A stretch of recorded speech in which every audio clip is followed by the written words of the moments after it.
This is Rhonda Shear. At the top. Okay, Ron.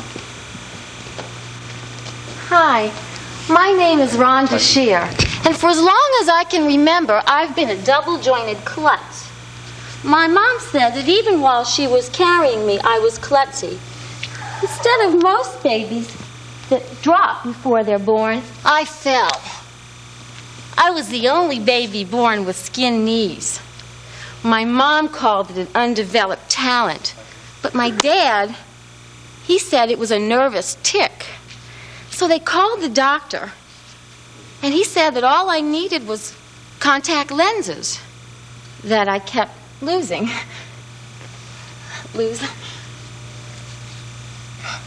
Oh, and find.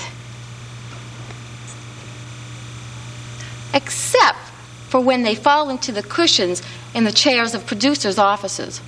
I don't know why they do that. Anyway, my dad was afraid that I would spend my whole life twisted up like a lawn chair. And that was true. Every time they'd stand me up in a movie line or at a soda fountain, I'd just fold up. So by the time I hit age 2, they enrolled me in dance class. My mom still thought I was going to be another Ginger Rogers. But the teacher called it having a unique sense of rhythm, sort of like bumping and grinding to the sound of silverware being put away. Anyway, in grammar school they suggested that monkey bars instead of a desk. And my boyfriend said that I could pull a ligament to just about any piece of music there was. I don't know. I do think that I could move to just about anything, like the sound of keys, or perhaps a cat purring, or pre-recorded messages.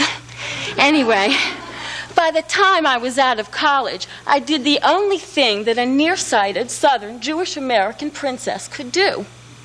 I became Miss Louisiana. And that was a strain on my smile muscles. After trying that, I decided to go into the closest thing related to showbiz: politics. But for the grace of a few well-timed tours jetés, I'd be an elected official right now.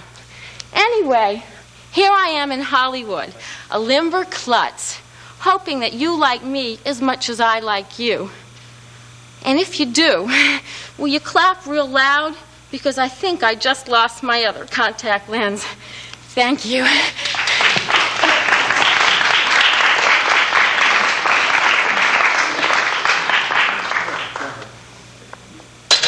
You did that very well. Thank you. How many times in your life have you done that? Talk and klutz all the time. What you just did. I've never talked and done acrobatics before. Oh, really? Usually I'm silent in doing acrobatics. But I do klutz and every day of my life. That is very true. Are you indeed a Jewish American princess? Well, I've been told that before. By who? By Jewish princes, of course. Who else would say that? Parents, I guess. No, they raised Jewish princesses on purpose. Oh, really? For what purpose? So that we can go out into the world and conquer Jewish princes.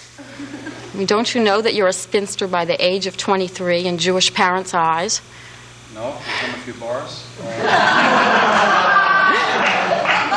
I left my sheet music home. Yeah. No, how old are you? 23. And a spinster. And loving it. You love being a spinster? Of course. I'm defying my parents. Why do you want to do that? Oh, I don't know.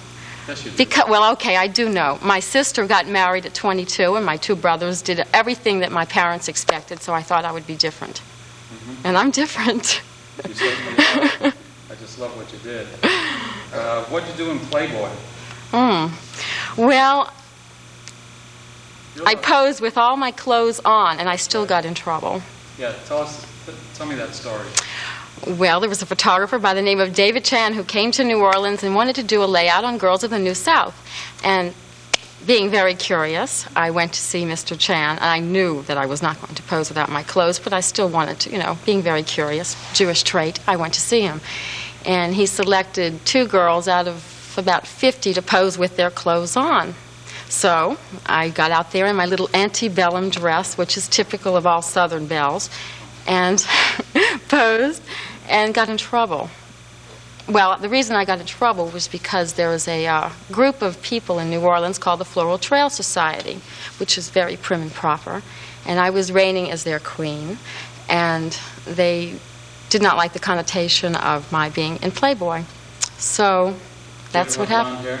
Did I ever have blonde hair? That No. was my question, yes. Did you ever have blonde hair? No, but it's getting lighter by the moment. Okay, Rhonda, thank you very much. Thank you.